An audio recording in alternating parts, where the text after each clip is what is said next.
السلام عليكم ورحمة الله وبركاته. soo dhawaada casharkeenii saddexaad ee quickbooka. casharkeena aad ku baran doontaan sida loo isticmaalo programka softwareka loo yaqaano quickbooka. kan wuxuu noqonayaa casharkeenii practicalka ahaa. intii theoryga waataan kusoo gudubnay casharadeenii hore nagaga fileed inaanu ku barano introduction. casharkan wuxuu noqonayaa cashar practicala. marka casharkan waxaan ku badan doonaa lesson-keena koowaad. horta waxaanu systemka wataanu casharkeeni koowaad kusoo sheegnay inaanu sistemo kala duwan loo kala isticmaalo programkan oo uu kamid yahay merchandise-ka, serviceska, non-profit-ka iyo manufacture-ka. marka sistemada kala duwan aad garanaysaan waa loo kala isticmaala. marka merchandise system baanu xooga saaranaa oo ah businesskan, kuwan businessyadan alaabaha soo iibsada dibna u iibiya baa ku xisaabiyanaa, ama waxa loo yaqaana inventorial system ama merchandise system oo loo yaqaana. marka casharkan waxaan ku baran doonaa how to start quickbook in inventory system ama how to set up the inventory system aanu ku baran doonaa. aanu gudubno dhinacayo programka. aniga usoo noqday dhinacan programkii aanu soo furanay.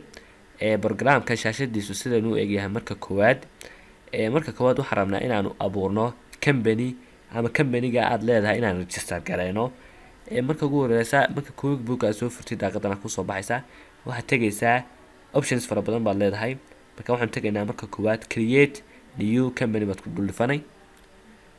markaad ku duldhifatay waad sugaysaa shaashadan aad noo soo baxaysaa. shaashadan markay noo soo baxdo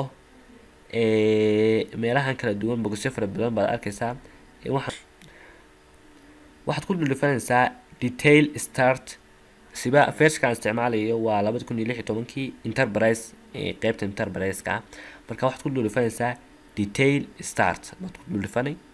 boxkan marka kuu soo baxo boxkan aad buuxinay waa information ku saabsan businesskaaga. marka businesskeena koowaad waxuu bixinaa kobciye software business waanu bixinayaa marka koowaad. marka legal name marka waa magaca uu ku register yahay. marka waa iska dhaafaysaa dad doonaysid intan oo dhan waad buuxinaysaa dad u baahan tahay. haddii kan iska dhaafay halka labaad waa country-ga aad buuxinaysaa. country-ga Soomaaliya kuma jiro, adar baad ka doonaysaa. kadib email-kaaga dad email leedahay, hadda website leedahay, waxaasoo dhan waad ku buuxinaysaa. anu waa iska dhaafayaa saan casharka unugu dheeraan. then next waan taabanaya. kan waxaad isticmaalaysaa systemkaagu wuxuu yahay ma wholesaler ba ma tafaariiqiya ma nin tafaariiq business iibiya mise waa nin productiga kaliya iibiya. ka jana producti ma iska doorana maadaama aan product iibino. ku duldhifanaysaa then next ma iska dhacaysaa. then wuxuu ku weydiinayaa inuu businesskaagu ma nin kaliya le ma laba qof ale ma corporation ba. markaas nin kaliya le ma dhahaya.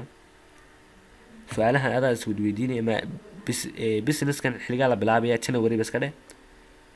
password haddaad ku xidhanta ku xidho, haddii kalena iska daa. anugu iska daynayaa si uu casharka ugu dheeraan.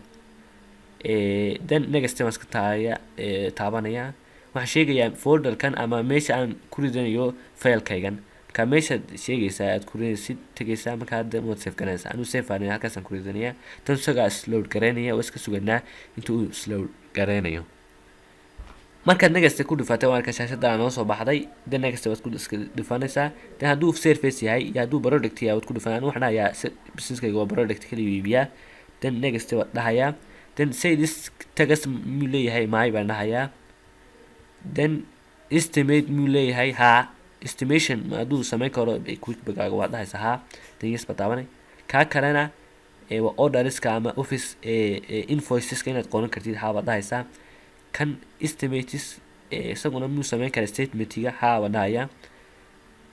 kan invoice-ka waxaan dhahayaa no baa ii dooran nodaasaan dooranayaa maadaama uu invoice yahay. kan managing bills billska ama waxyaalaha lagu soo dalacayo ma ku manage garaya haa dheh. next dheh yes baad dooranaysaa. tracking time-kaana no baa iska dooranaya maadaama aan time ku xisaabinayn. kanna tracking-kaana no baad dooranaya. then employee ku shaqeeya ma labaa meelaa employee-ga dooranaysaa. marka anuu no baan iska dhahayaa maadaama aan anugu ku shaqeysanayo. then next baan dhahayaa.